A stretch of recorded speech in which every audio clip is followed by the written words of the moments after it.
In September 2019, I made a video sharing my views on who was the most naturally gifted player at every Premier League team, from Mesut Ozil at Arsenal to Ravel Morrison at Sheffield United. I had intended to follow that video up with today's video, a look at every team's hardest working player, and it has only taken me a year and 4 months to finally get round to it. Better late than never, I suppose. Of course, that does mean that there are 3 teams in today's video that weren't in the naturally gifted one, and 3 from that video that won't feature today. And to any of our brilliant American viewers who are bemused at that concept, it's called promotion and relegation, and you're pretty much the only ones that don't do it. But that's alright. Defining how hardworking a player is obviously isn't an exact science, just as picking out the most gifted player wasn't either. I'm not picking out the player from each team with the most distance covered this season, or anything like that, but rather, I've attempted to put together a combination of work rate, attitude, application, determination, and all those buzzwords that amount to the sacrifices a footballer is willing to make and the effort they are willing to put in order to hone their craft. Messi and Ronaldo, for example, rarely top the distance covered charts, but only a fool would suggest that they don't have incredible work ethics. And whilst I freely admit it isn't an exact science, it also isn't that difficult to tell which players are willing to put in the hard yards once the weekend comes around. Without further ado then, here are my views on the hardest working player at every Premier League team. Arsenal. Kieran Tierney. Starting with Arsenal, because we like to go in alphabetical order here at HITC Sevens, not because I always start these videos with the side in 11th place, and there are a whole raft of candidates. In Willian and Alexander Lacazette, Arsenal have 2 famously hard-working forwards, and Willian's work rate is what made him so adored by Jose Mourinho. Also, when the Brazilian's contract is up for renewal, he'll put Michael Jordan's work rate to shame. Elsewhere, there's Thomas Partey, Bukayo Saka, and Gabriel Martinelli, all of whom seem to have fantastic energy and application, but I've gone for Kieran Tierney as the pick of the bunch. If you speak to anyone at Celtic about Kieran Tierney, despite his many talents, it is often his attitude and love of the game that they will be first to praise. Tierney is a willing runner and learner, and he's starting to prove his class in an Arsenal shirt in recent times. Aston Villa. Trezeguet. I have to say, I ended up with more candidates for Villa than almost any other club, and that's likely a big reason why Dean Smith's side have made such a strong start to this season. Ollie Watkins is among the hardest working forwards in the league, and along with him, Anwar El Ghazi and Ezri Konsa both seem to have a real eagerness to improve, with all 3 of Conor Hourihane, John McGinn, and even Jack Grealish deserving honourable mentions to boot. One man whose work rate has really impressed me this season is Egyptian international Trezeguet, real name Mahmoud Ahmed Ibrahim Hassan. Trezeguet has had a bit of a nightmare with short-term setbacks in recent times, but I've no doubt he'll come back fighting, and he seems like the type who'll never be content to just sit on the sidelines. Brighton and Hove Albion. Aaron Connolly. I think you could make a great case for Tariq Lamptey at Brighton, in addition to Dan Burn, with honourable mentions owed to the likes of Solly March and Danny Welbeck. I almost gave it to Lamptey, who seems to run on uranium, but in the end I just edged towards fellow youngster Aaron Connolly. The 20-year-old Irishman, who is soon to turn 21, has terrific stamina, he chases down every dead ball, and he forces defenders into making mistakes. His rise has been a rapid one, thanks in no small part, I suspect, to his constant running and excellent attitude, and if he can find the goals to match, he'll plug a major hole in the Republic of Ireland national team long term. Burnley. Jack Cork. One of the toughest 2-way ties in this entire video, both Jack Cork and Ashley Barnes would be worthy winners for Burnley.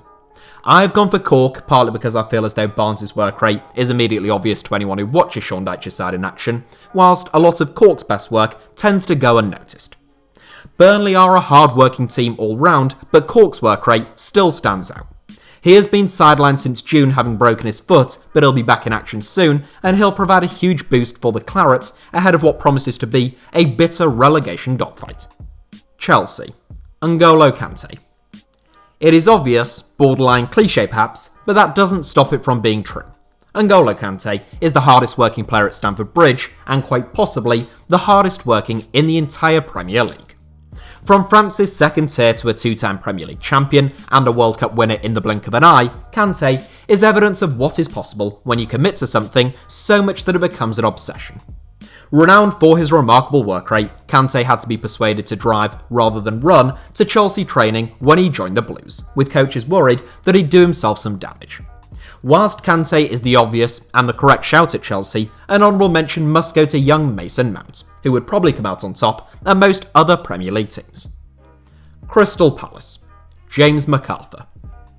Despite the fact that Roy Hodgson runs a very tight ship at Crystal Palace, where everyone knows their jobs and slackness is rarely tolerated, I still found this one quite straightforward.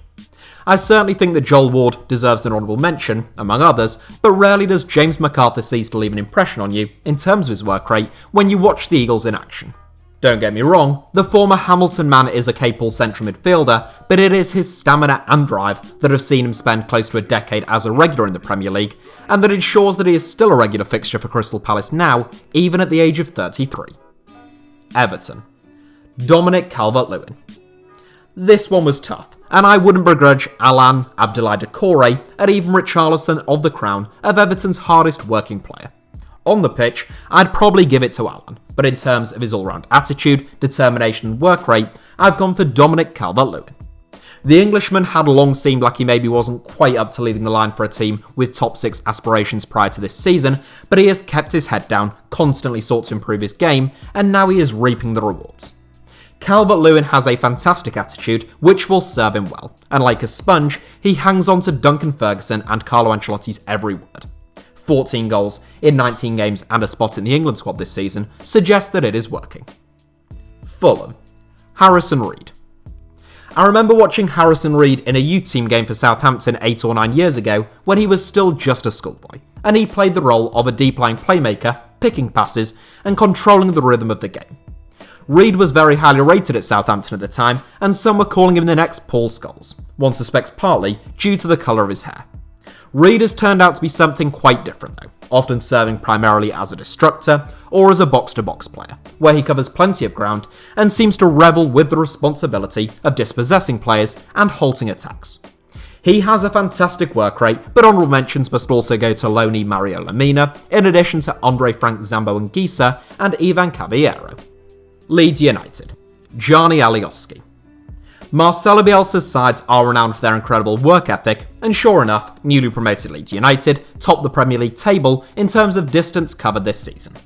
The reality is that if you're not prepared to work hard, you have no place in Bielsa's squad. So in reality, every player could deserve an honourable mention, but particularly honourable mentions must go to the likes of Stuart Dallas, Luke Ayling, Matthias Klick, and perhaps most notably of all this season, Patrick Bamford. Narrowly pipping all 4, however, I have to go with Gianni Alioski, who had a terrific attitude at Elden Road before Bielsa even arrived. The versatile North Macedonian international is a tireless runner with phenomenal stamina. He can play anywhere, he never stops running, and he's still working hard to improve at the age of 28. Leicester City. Mark Albrighton. Leicester City are another team where lethargic training sessions or matches simply aren't tolerated, and there are a handful of foxes who really set the tone right across the pitch. Ricardo Pereira has iron lungs at right back, Wilfred Ndidi and his young understudy Hamza Chowdhury are perfectly happy to put in the hard yards in defence midfield, and Jamie Vardy's work rate at centre forward is almost without peer in the Premier League. It's a testament to Mark Albrighton's attitude that he sees off all of them then, to be named, by me at least, as Leicester's hardest working player. The former Villa man, who joined the Foxes on a free transfer many years back, played a key role in Leicester's title win, and he remains an important squad player now. There are many more gifted players at the King Power Stadium these days, but none with a better work rate. Liverpool. Roberto Firmino. This video is really tough to plan, and Liverpool are a prime example of why.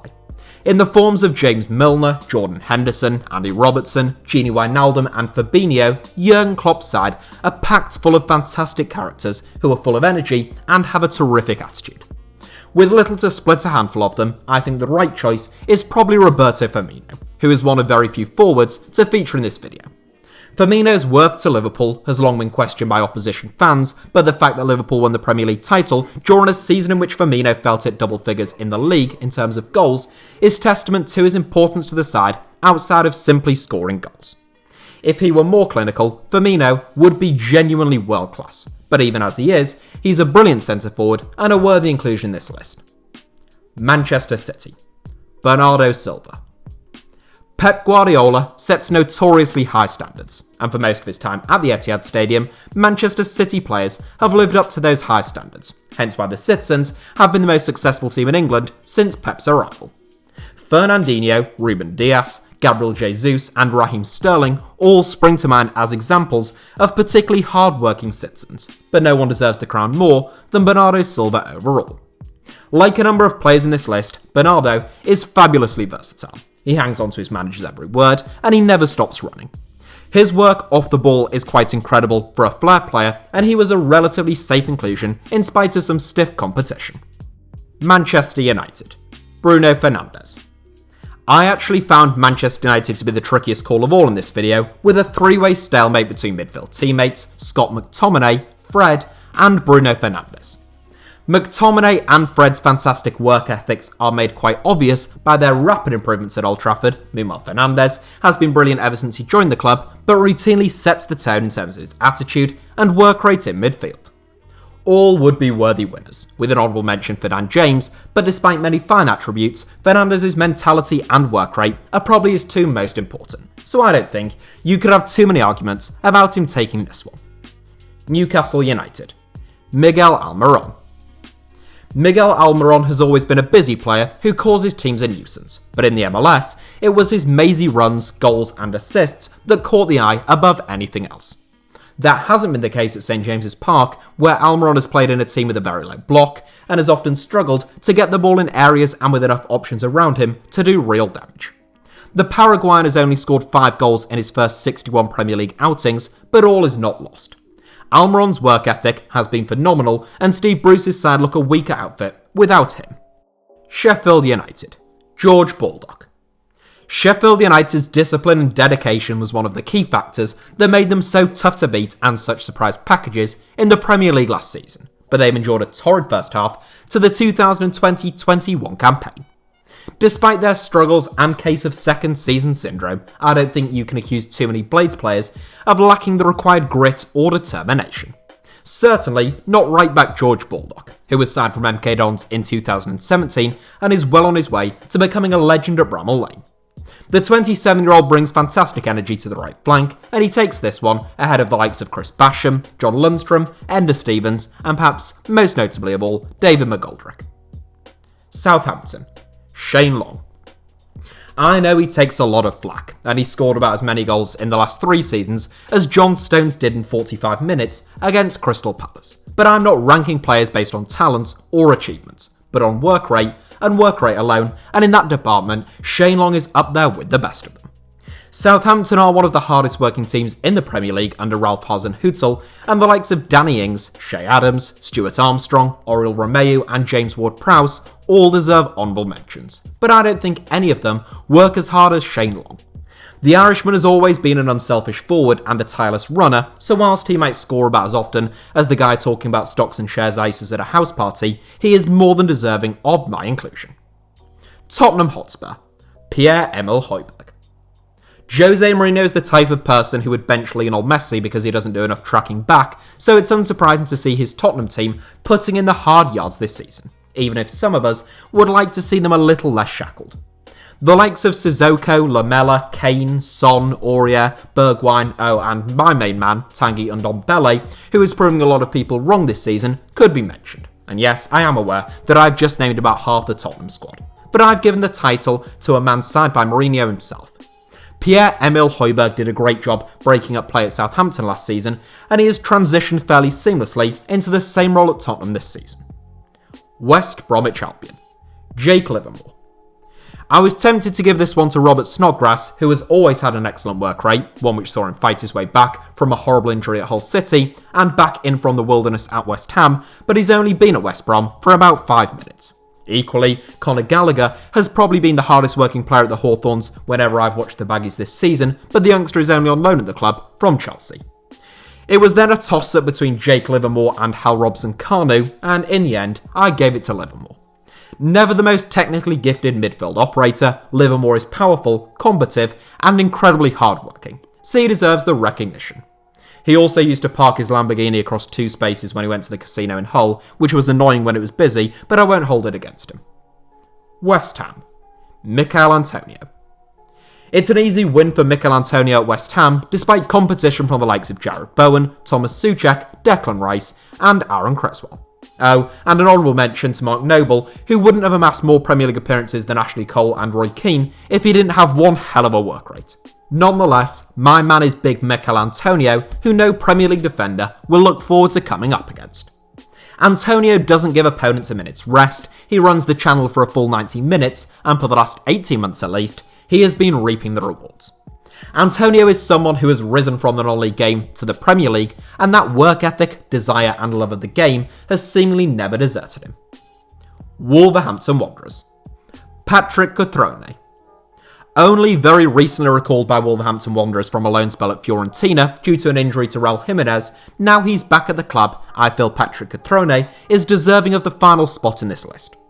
All three Wolves strikers, Cutrone, Jimenez and Silva, have brilliant work rates, along with veteran João Moutinho in central midfield and club captain Conor Cody at centre-back.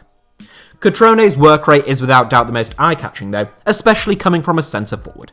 The athletic 6-foot-tall striker is aggressive and tireless in his duties.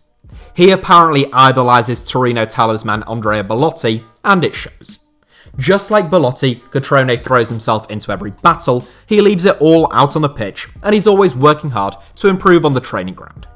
He certainly still has plenty of room for improvement, and it's a tough gig looking to replace Raul Jimenez. But the only way he'll ever get there is through hard work, and you can bet your bottom dollar that Cutrone will do his best to do that. So that is it for today's video. I think the big takeaway is that there are far more candidates for the hardest working player at every Premier League team than there was for the most naturally or technically gifted. Make of that what you will. Anyway, thank you all as ever for watching today's video. Let me know your thoughts down below in the comments. Make sure to subscribe to the channel and turn on notifications. And also, you can find me on Twitter or Instagram should you wish to do so. Not much of a big sell there. Via the username at HITC Sevens on both platforms.